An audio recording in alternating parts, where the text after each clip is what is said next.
across as a soft, sick team that isn't performing. And the bit I watched the game last night, it was very limp. Minsk are not a great side. They're a decent team, but again, if Dundalk were playing them, I'd fancy them to take them. And Derry have just become just a soft team that are fairly easy to beat. You know, they're negative goal difference this year in the League of Ireland. They've shipped an awful lot of goals. Disappointing crowd at the game as well. There's just, you know, I think there was a bit of an issue with ticket prices, but a club with huge potential, albeit they may not have the resources of other clubs that are ahead of them in the league, but I don't know where they're going at the moment as a club. They've just become very, very soft. They can look at the Bray Wanderers situation and say, at least we're not down in the doldrums to that extent. A new development there last night where the players said that they voted in favour, really, of a strike and over the unpaid nature of their existence at the club over the last couple of weeks. The 25th of May, you were saying earlier on in the show, was the last time these players have been paid. It's a grim situation.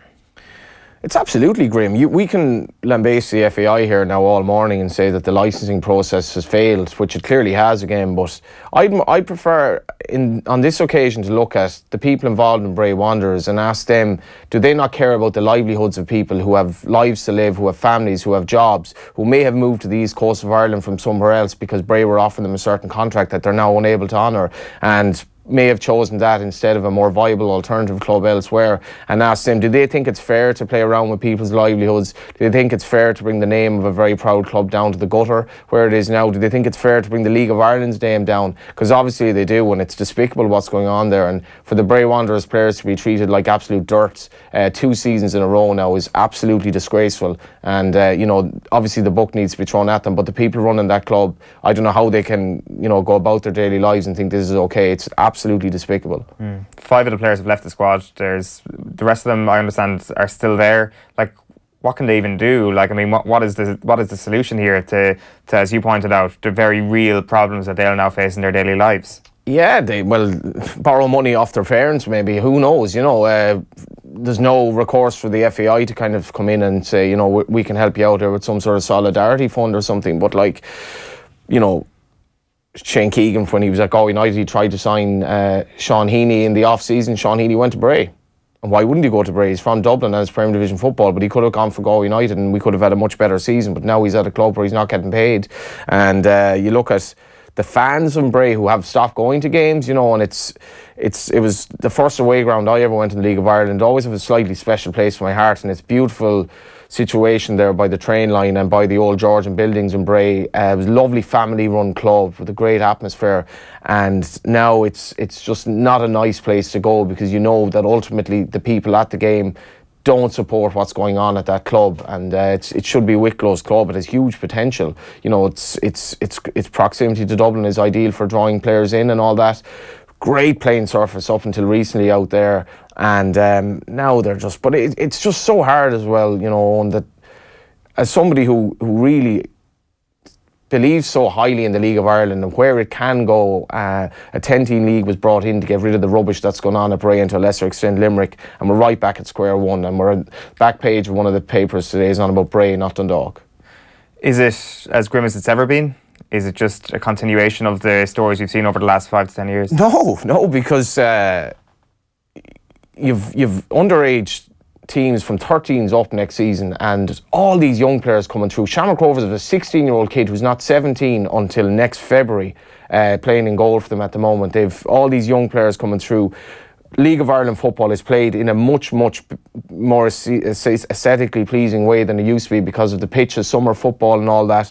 The quality is good. Dundalk, what they did in Europe 2 years ago, was astonishing. Cork City are nearly getting a draw against Legia Warsaw. There's a lot to be positive on. Legia Warsaw were not so long ago drawing 3-3 against Real Madrid in the Champions League. Well, what I mean really is in terms of the organisational structure. I don't doubt that the football is it's just coming off a high point over the last couple of years. Let's call a spade there. I mean, look at the players that have gone to England. It's clearly doing well in terms of player production. I mean, in terms of administration, is it as grim as it's ever been?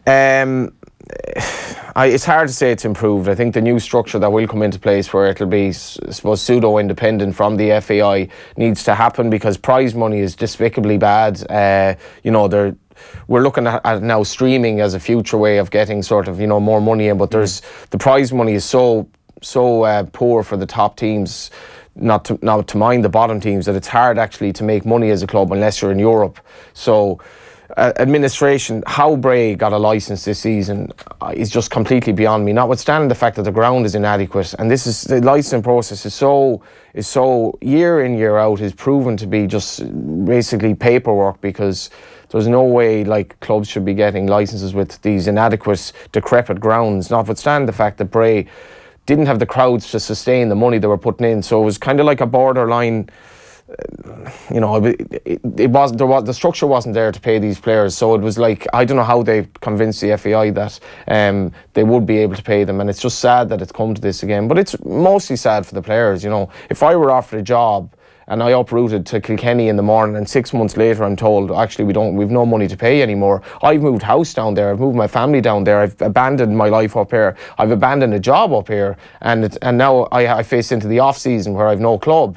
I'd be a little bit pissed off. I really would. To a certain extent, fearful as well. Like, I mean, it's a very real situation.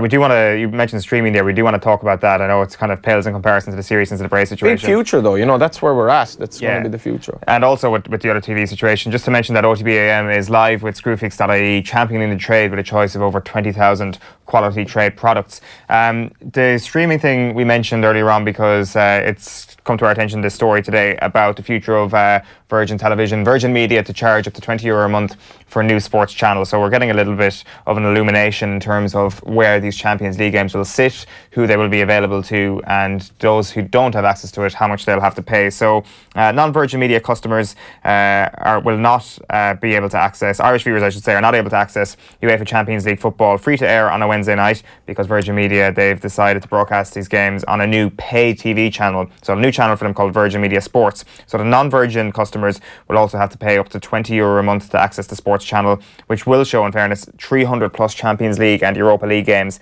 that will not be available free to air.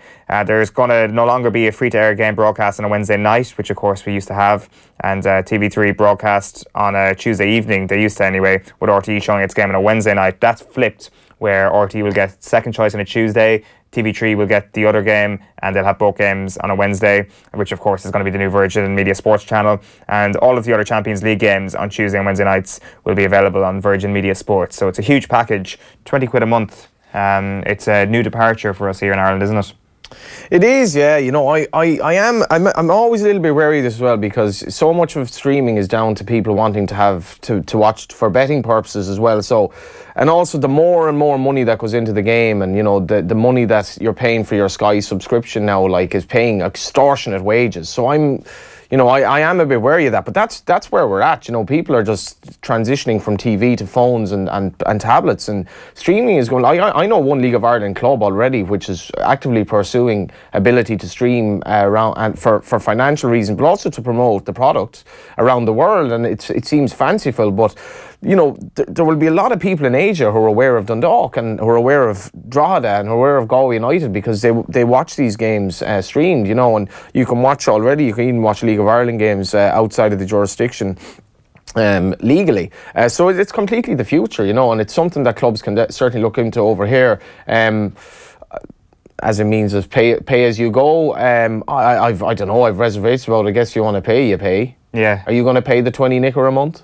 Well, I'm a Virgin Media customer, so I probably won't be cancelling my subscription after this. That's the one thing, it's keeping customers, isn't it? Because people these days are so likely to actually shop around. They're far less likely to, or sure, I'll stick with it. I think that kind of attitude towards broadband subscribers has gone out the window. Yeah. The thing I had to say about this is, I think we'll all remember watching European games when we were young, and that's the first kind of relationship you have with football. It's the, like, whatever your parents putting on, like, I can remember watching countless Arsenal versus Valencia or PSV games when I was a kid, because my dad was an Arsenal supporter, and it was always TV3 or RT2 who had them. And it does feel weird to think of my childhood without having the Tuesday and Wednesday night football after school and all that in the Champions League. So it is a new departure, unless... But you're in a situation now where basically any Premier League game, in effect, you can watch it in some shape or form, legally or illegally, like. So, and it's actually almost every game now in the top leagues you can watch. And like when I was a kid, there was like 1 or 2 games a week, and that was normal. Now we're getting to the stage, and I would be slightly worried as well about being like saturation point of football as well, where there's just so much on. Yeah. So ultimately, companies do need to turn over a profit in the end. Like it's a challenging environment out there because of what you say to streaming. But also, if you're a television provider, in fairness, like what can you offer that people will actually sit down and turn on their TV for? Like, why aren't they just going to Netflix for everything? There's only two things that people want. Three things that people want to watch on TV right now: sport, news, and Love Island. I was actually joking about Love Island, but you're being serious. 100%. Are you watching? I'm not watching it, no. But it's, to be honest with you, it's probably only because of the World Cup. Roster. Well, you know, I probably would have gone. I'd go for a tactical Love Island nap if I had to. But there's World Cup on this year. I have a lot of like otherwise, you know, nominally stable people in my life who watch Love Island, blokes and you know, it's incredible. But yeah, you're right, and obviously there's a big advertising issue as well because people are just skipping the ads now as well. So it's a challenging time for the media, but we're involved in it and we have to embrace the changing world. Tommy in the Box makes a good point that this year's World Cup captured the imagination of so many people who typically don't watch or enjoy football. True. Which is true. Yeah, I've actually seen that as well, and I've seen people I thought had no interest in football getting, especially when penalty shootouts and stuff like that. I think it's been great, and it's been good for international football as well, which is is probably in its own kind of slightly difficult place in the world at the moment as well. And as John alluded to earlier as well, just playing for your country and having no other option, you know, it's just been great. Like, but yeah, it's just the streaming thing is a difficult one.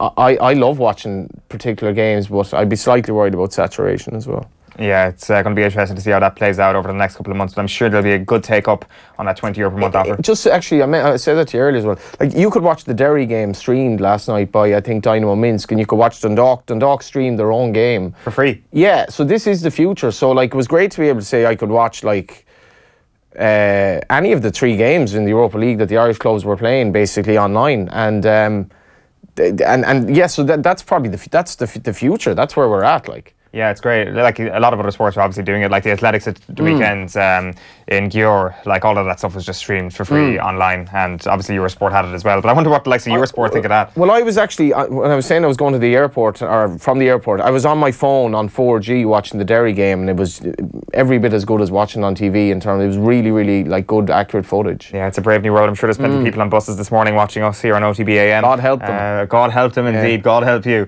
Maybe they watch Love Island. They need even more help. No. But watching the highlights of Love Island after going to bed too early the night before. Johnny, thank you very much for your company this morning. What are you looking forward to most this weekend? Galway and Kerry. You know, I guess we'll have to lock horns afterwards and see how it went. But you know, 2 great exponents of the game, or certainly Kerry still are. Galway very defensive nowadays, but it's going to be cracking. It's going to be cracking stuff. I'm really looking forward to it. I cannot wait. It's going to be a cracking weekend of Gaelic football and everything else. The 2 defences there's a big question mark. How are they going to deal with these forwards? That's basically it. I think all will be revealed come 6 o'clock on Sunday evening. We'll also know the World Cup champions in and around that time. There's more of the weekend to be previewed this evening on Off the Ball from 7 o'clock, and Off the Ball as well tomorrow from 1 o'clock on the radio. The hurling show is next up here in our social channels. That is at back to its regular time of 12:30 since World Cup Daily is concluded. But all this week, just to play you out, we've teamed up with Domino's, the official food of everything, to give you the chance to win our end of week prize of €2,000.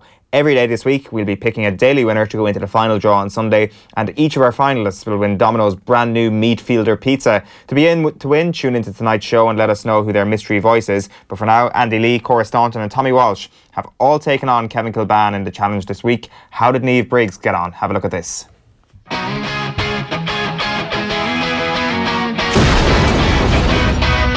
Hi, I'm Kevin Kilban from Off the Ball. We've teamed up with Domino's, the official food of everything, to put some underdogs to the test. I'm here now with Niamh Briggs, Irish Rugby International, to do the football challenge. Niamh, you right? You ready? Sure. Yep. So 4 strikes at goal. You get 1 point for a goal. You get 3 points for hitting either of the 2 corners and 5 points for hitting either of the 2 top corners.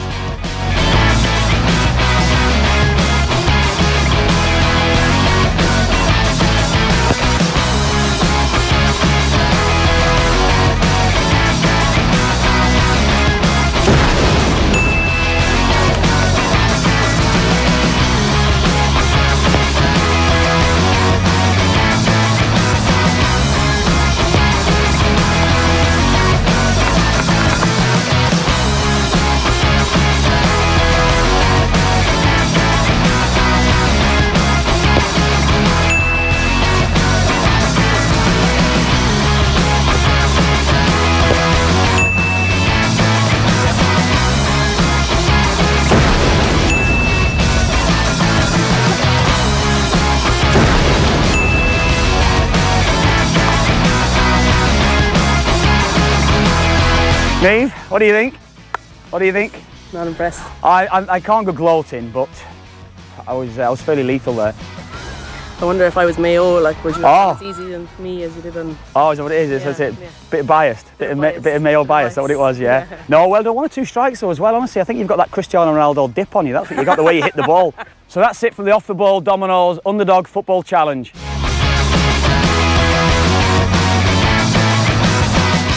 OTBAM. Thanks to Screwfix.ie, championing the trade with a choice of over 20,000 quality trade products.